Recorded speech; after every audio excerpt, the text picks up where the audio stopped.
Hey MJ traders and investors, it's Rod with Powell Group. Welcome back on the Pursuit of Wealth for an MJ Sector review. Today's a recap for Monday, April 5th. Hope everyone had a great long weekend and Easter.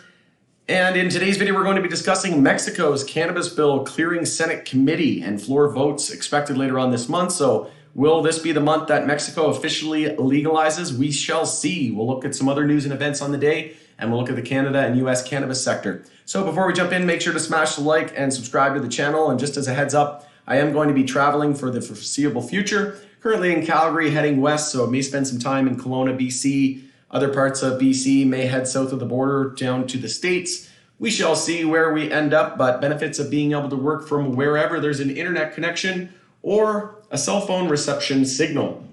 So MJ legalization bill clears key Senate committee with floor vote expected this month.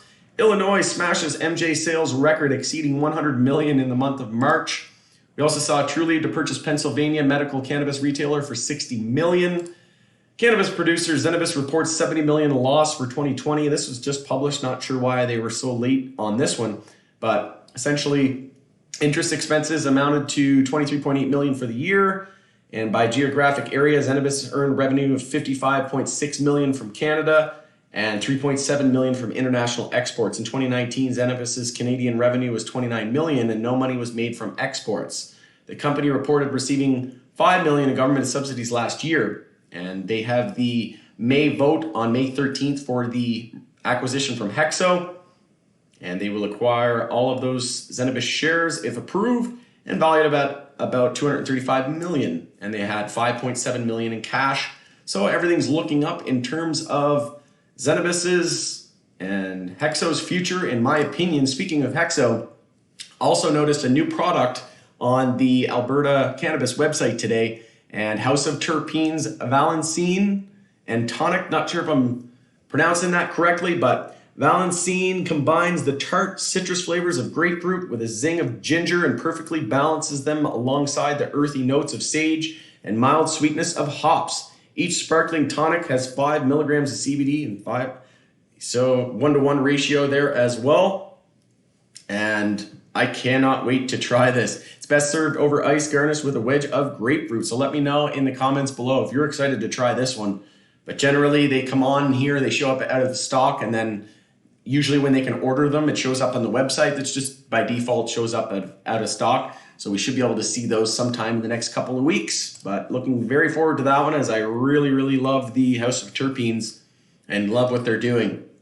Hexo truly is the Coca-Cola of cannabis, in my opinion. But this channel is for educational and entertainment purposes only. Please do not buy anything that I say based on what I say or do.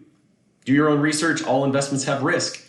So Khiron on the monthly, struggling with EMA 12 here, but if we can get over EMA 12 and then ultimately EMA 26, that'll be the first time we've done that since all-time highs, and that's sitting up at 435.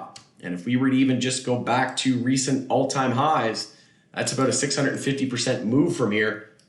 I'm going to be watching EMA 12 there like a hawk on the monthly at 58 cents. So if we can get over 58 cents and close the month, it's a brand new month this month, so still lots of time to go. But on the weekly chart, we are consolidating just like most names, looking for weekly higher lows. We are seeing volume drop off quite heavily, and we do have earnings coming up on the first week of May in about a month. So we shall see where we head into that earnings reaction. Daily EMA 12 and 26 bear cross lining up here. We have a potential reversal here as well. That's a pretty nasty close at the low of the day with an upper wick here on the daily. We've got support at 55 cents.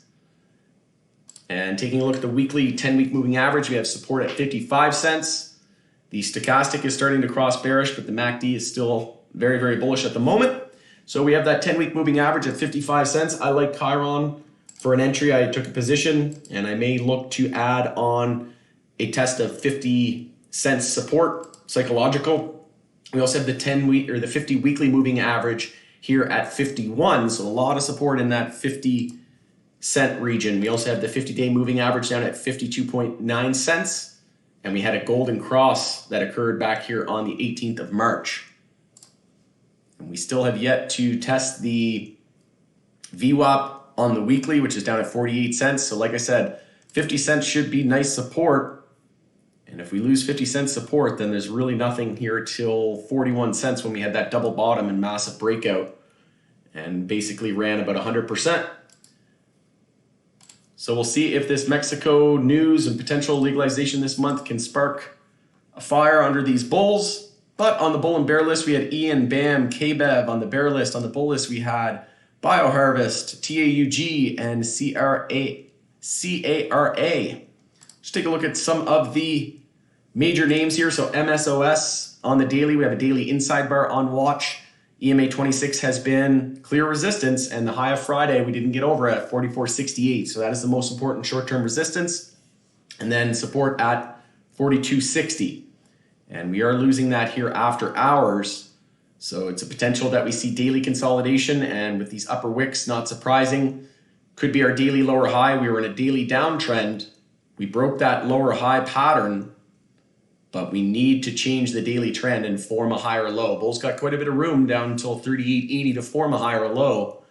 And if we can change that daily trend, then the weekly higher low or the weekly bottom will be set and could be a nice area for a bottom here after holding EMA 26 on the weekly as well.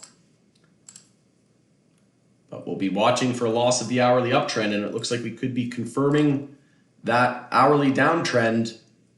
And it looks like our daily lower highs are set. Now we'll be scouting daily higher lows. So taking a look at the Canadian sector, we had CanTrust, High Tide, and Labs leading the decline today.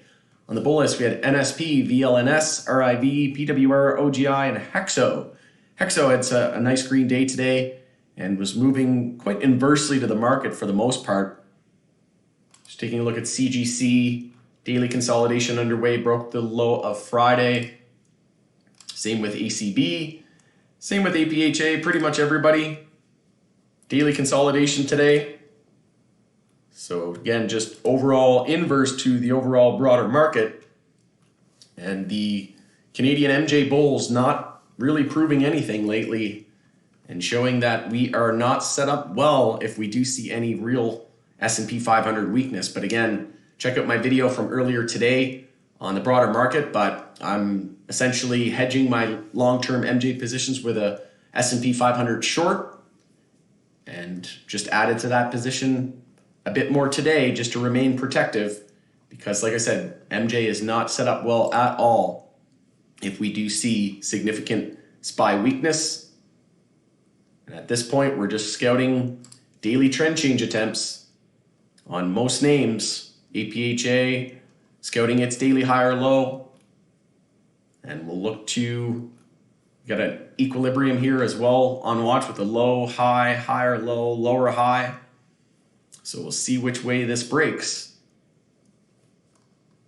But all names just trying to set their weekly higher lows and fight off weekly downtrends.